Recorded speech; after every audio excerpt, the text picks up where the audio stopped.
right, warriors, welcome back. Hey, look, we're going to do a breathing exercise. It's going to take 5 seconds, 5 Mississippis. I'm going to open your eyes to some stuff. And why narcissists, as they age, it really tells a true story of their life's journey. Not only do they have nothing that benefits in conversation with substance, because their hobbies have been peopling, jumping, monkey jumping. That's why I always say, that ain't your monkey, that ain't your circus. The monkey jumpers' hobbies are people. That's why they got nothing to say and they don't want to talk about the past because they got none. The past is a lot of discards. They are the dumpster divers. They are the ones that are left abandoned. It's the story of their life. They fulfill their own prophecy of destruction.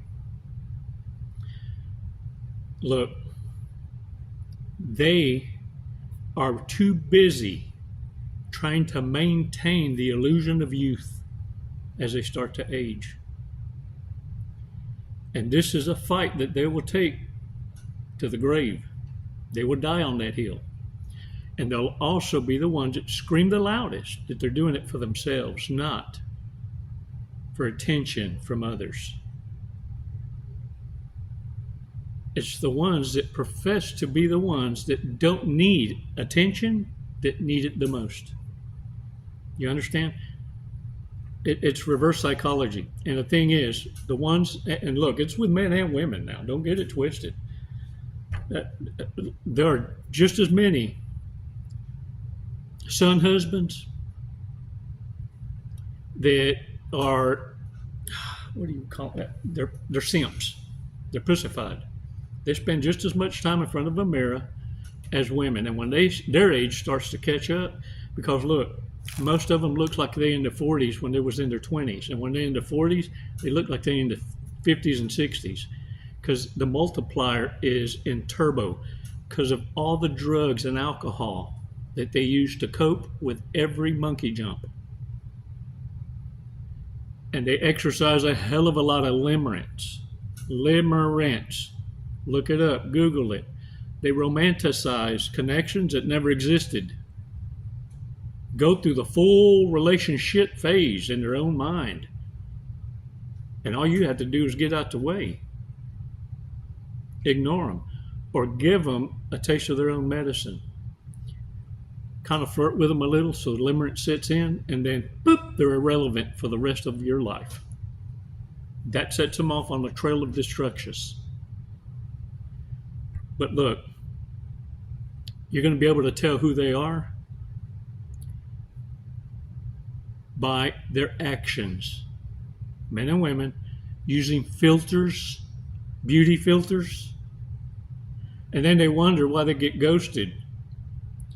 Because at first sight of them, they look nothing like the photos or images or videos that they're posting.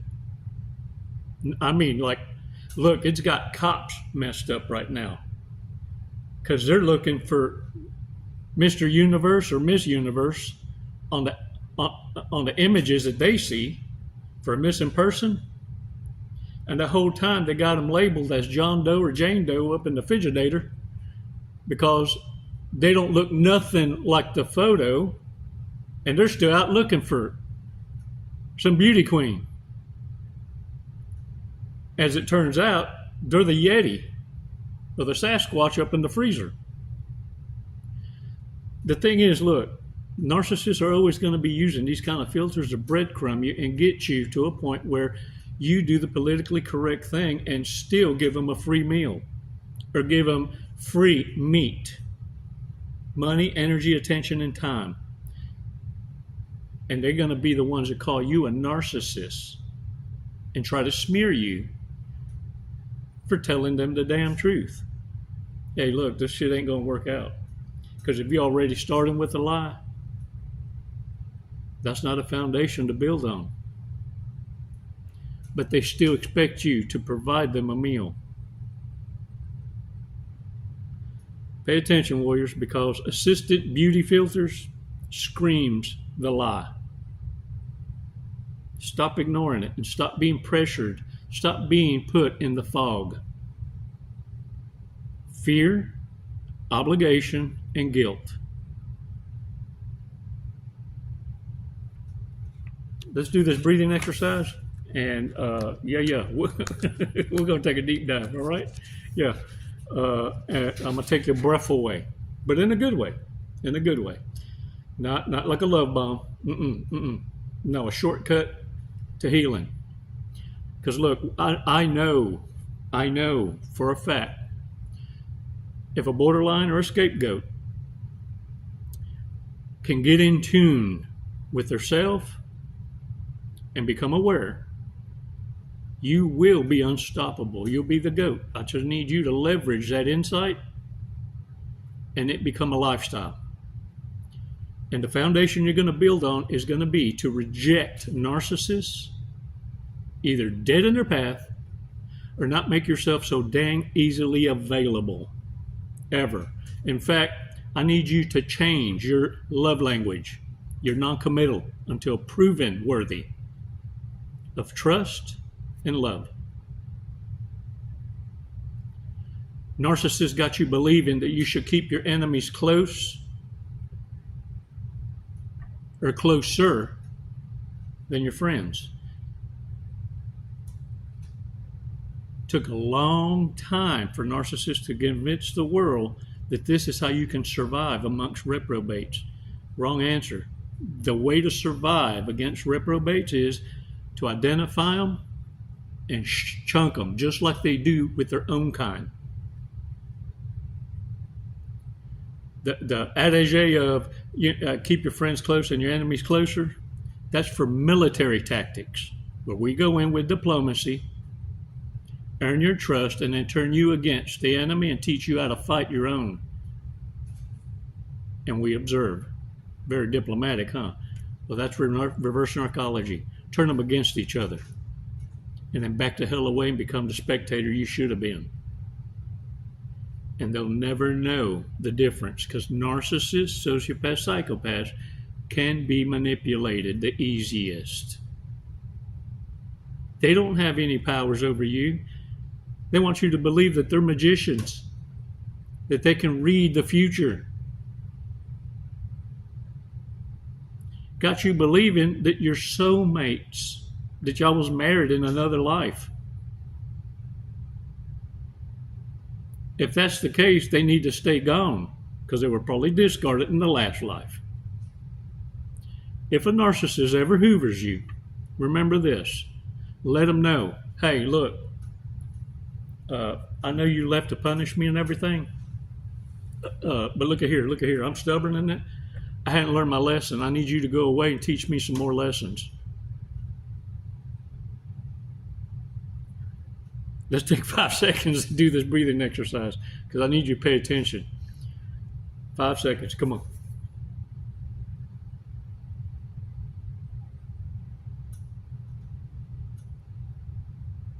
Release slowly.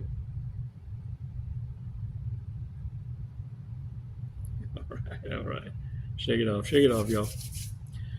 Look, ain't nobody do a better job than culling out the herd than narcissists. They got their place. You just had no idea where they belong. And in society, they do you the most better, bestest job of letting you know who the disordered are. I'll give you an example. Narcissists, during the smear campaign, are identifying to you who was with you and who was never with you. The ones that come to you and let you know what's going on and that they didn't appreciate it and put them in their place and cut them off, those are folks that have always been with you. Can't be convinced of a lie. The ones that are against you are the ones that are going to start gang-stalking you, and they're going to start becoming flying monkeys, enablers. These people pretend as imposters, friendships, to make you believe they were for you, always waiting for an opportunity to side against you. And that smear campaign is where they were able to double down and show their true colors. It's why I tell you, narcissists during the smear campaign do you a favor of calling out and letting you identify. They're doing all the homework for you. You ain't got to figure it out. You just got to lay in wait. And you're going to treat the enablers as the narcissists themselves, because that's what they are. They're just lower vibrational. They've elevated a dumbass, or they've agreed to become a part of the gangstalking community to incite controlled schizophrenia in you. And they were promised through pillow talk, they were promised that they would benefit somehow or another, either from an inheritance that they're trying to fleece you out of, or being able to extort you. The thing is, they're going to be a benefactor. They've been promised something. So by you disappearing when you identify them and cull them out, don't allow them in your presence, your energy, don't allow them near your meat, your money, your energy, your attention and time, then none of them will have the leverage to gain access to you and brag about how they're the ones that are going to take the lead. Because the one that gets to you first is the one that's got your ear. And they're going to warn you against all the other ones because they want to benefit and not share of the bounty. And by sharing secretos like a novela, like a soap opera, they're going to try and convince you that by telling you the dirty, that they're on your side. And all they're doing is switching sides. And look, these people were never for you. They operate serving themselves. They believe they're God. You hear them bragging about how they got access to different people. And they'll even prove it. They'll, on a bet, if they need a quick bet, I bet you watch. Check this out. And they'll put them on speakerphone. Are you being played? Are you an emotional tampon? By you disappearing, the smear campaign ends up destroying the narcissist. Because when they don't have you to vent on, they turn on each other. And they got promises they can't fill.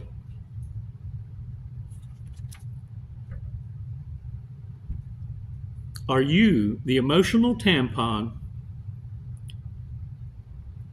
for capital gain? Make a mental note. The way narcissists are able to gang stalk you and start to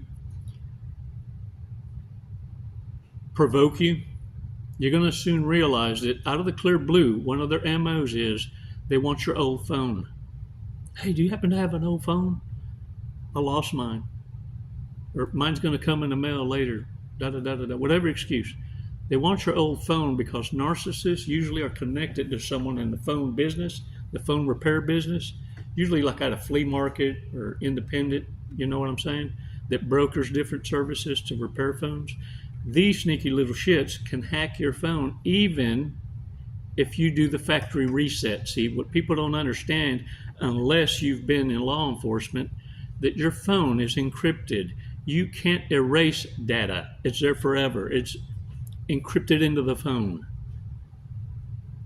And narcissists will hack it. It's why they have access to all your apps, all your communications, all your emails, all your text messages, and your banking account information. And they can set it up where they duplicate the phone to your new phone. And everything you're sending, they get just in time. Never ever give your old phones away and believe that just doing a factory reset will be enough to scrub. I'm just saying, never ever trade your phone in. Because the companies that you're trading your phone in for your next upgrade are doing the same thing with your data. All of them are data farmers. The problem is the ones that resent you, despise you, are going to use it against you. The ones you're trading in your phone with to upgrade, those companies are data farming for advertisers to get more money from you in a more better, bestest, convenient kind of way. But the hackers, the gangstalkers, your frenemies want to use it so they can gangstalk you and make it look like a coincidence. When you start to ignore the insecure, when you start to render the narcissists that you know obviously are against you, when they start being rendered irrelevant, this is when they start this gangstalking for attention. And they'll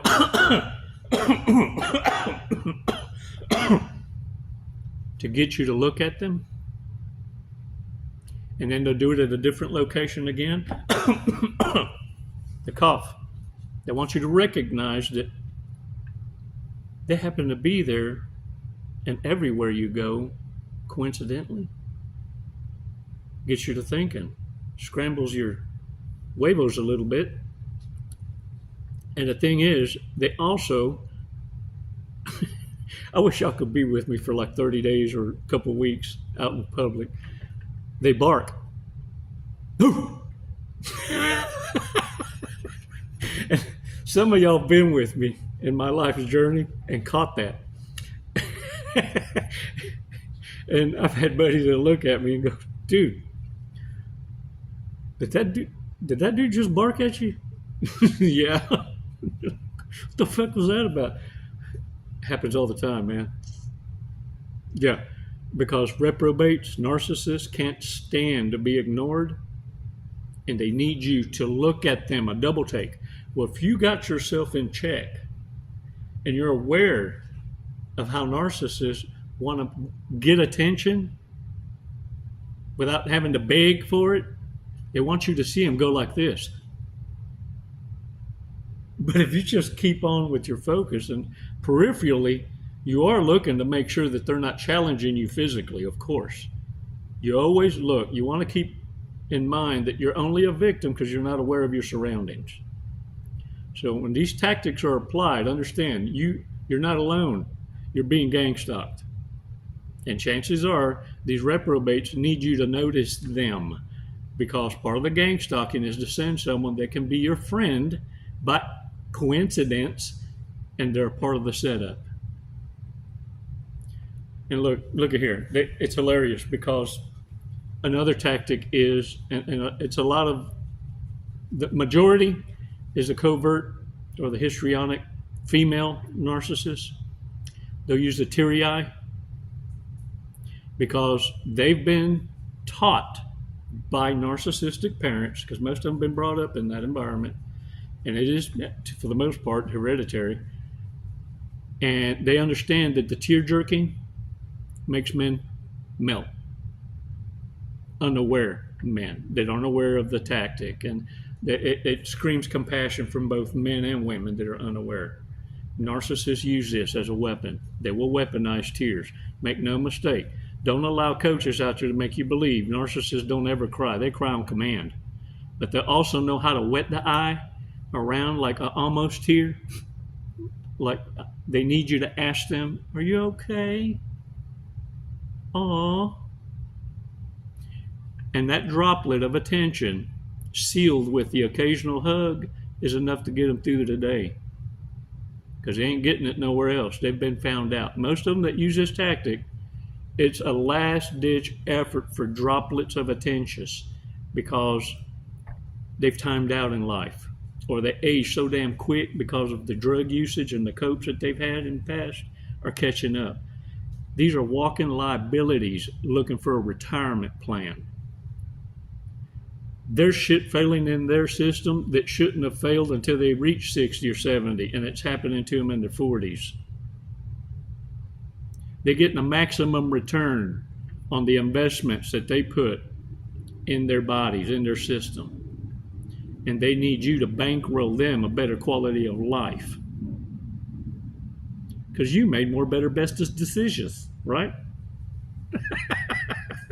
It's hilarious by design, but I need you to notice them because it reveals everything you need to know. Because a narcissist isn't going to tell you about their past. They're liars.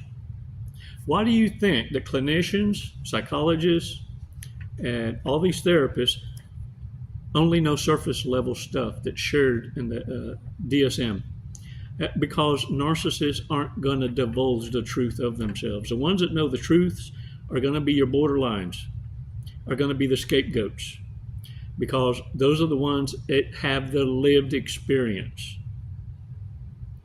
And not all borderlines come out. Most borderlines end up stuck in the harem closet because they're targeted by the narcissist. Borderlines are the ones that were abused. Narcissists, sociopaths, psychopaths lie about the abuse. It was a choice. It's a brain disorder. It's not something you can fix. See, a disease you can medicate. A disorder, you're screwed. You're a total loss. And when you're raised in the insane asylum with narcissistic parents and all you need is one, then chances are whatever they breed, 2/3 will be narcissists. One out of the bunch is a scapegoat. You're a miracle, an enigma, God breathed.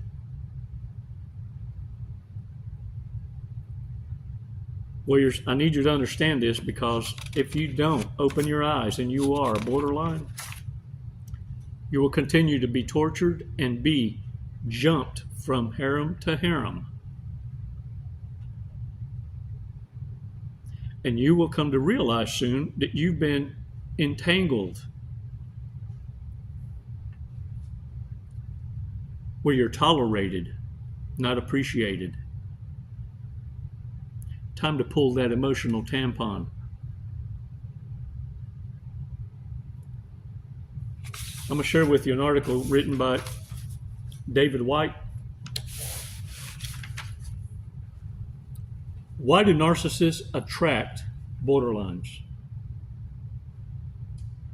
Oh, brother dear, sister love, father, or lonesome mother. You do not know who the borderline people are, do you? Where do they come from?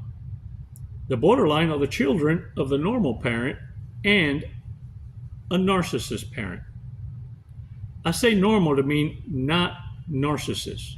The normal parent is usually pushed to PTSD or CPTSD.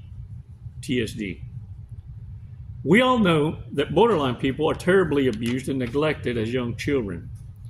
Who do you suppose is who abuses these infants and very young children? They are the affective, empathy impaired. They are the narcissists, the alcoholics. Most of the time, it's a narcissist and other two tie for the distant second. Narcissist is the most genetically inheritable of all the personality disorders. That means that narcissistic people usually have a narcissist parent. What happens if you made a narcissist with a normal person? 2/3 of their children will be narcissists. What about that 1 in 3 normal child? There they are in the midst of a bunch of narcissists, a bunch of hateful, destructive narcissists. What do you think happens? They're abused. It's simple as that. So what happens to the borderline people as they leave home? By age 18, if they run, they usually will run into narcissistic people who they understand better than anyone else in the world, because they were raised in the insane asylum. And their marriages are hell. If they are lucky, they escape that mess and start figuring out who they are and who they belong with. And it's not those fucking narcissistic people. We need to reach out to these young borderline people. We need to help them to see the big picture. We need to show them the road to recovery, a life with love at its core. The borderline are the best among us. They've survived a hell you cannot possibly understand unless you are a borderline. We're here. We're here, my friends. Signed, David White.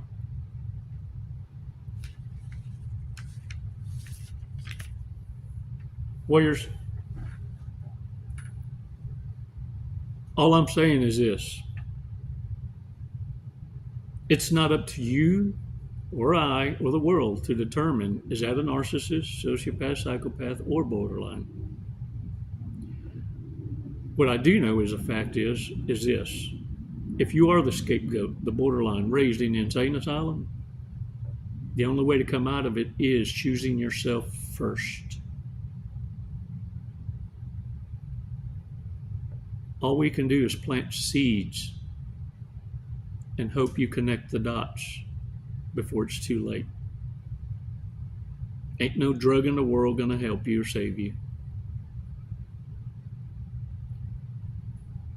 And if you recognize the subtleties and this awareness, you're only a third of the way. In order to be made whole, you need to be made whole in 3 parts. Coming into the awareness, simple application, a lifestyle change, a change of environment, embracing this awareness and not being afraid to stand your ground. And the other is to bring in our Holy Father for better understanding and seeing that this is why narcissists want to keep you divided and lose your moral compass.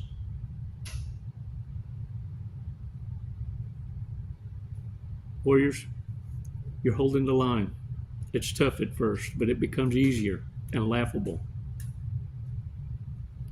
Learn to say no. And Spanish lesson. Hey, look at me. Over here. Cállate la boca. Shut up. It's when we shut up to listen that we learn the most. It's when we speak, we only speak what we already know. You have a front row seat to a master class, and I want to let you in on something, borderlines included.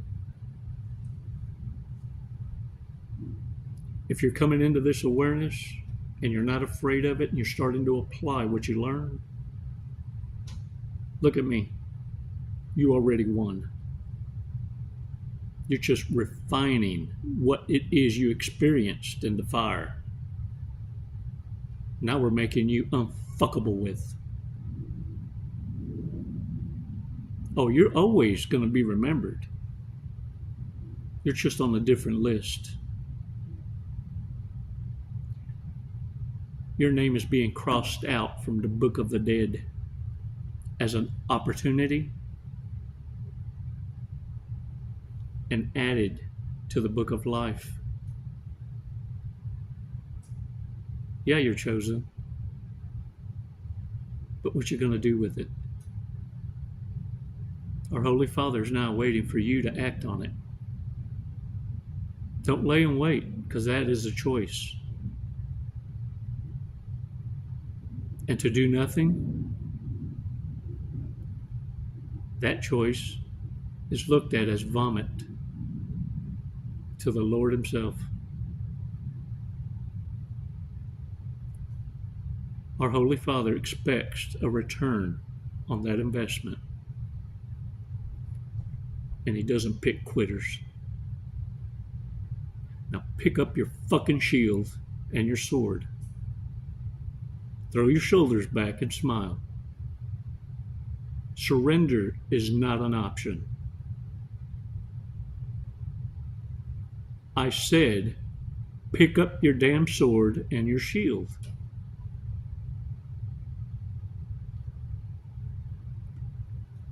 Narcissists are everybody's nobody.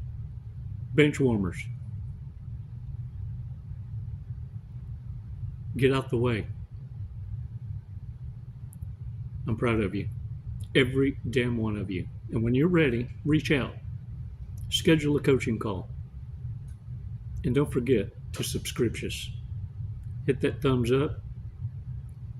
Scream your war cry with your fellow warriors, lifting each other up. And remember, this isn't a political channel. If you ain't got nothing good to say, we'll block you. No one will ever know the difference.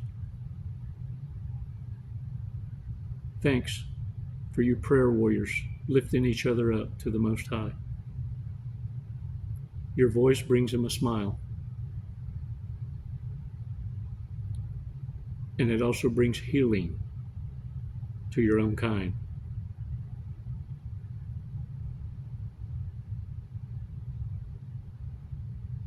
It's never goodbye, warriors.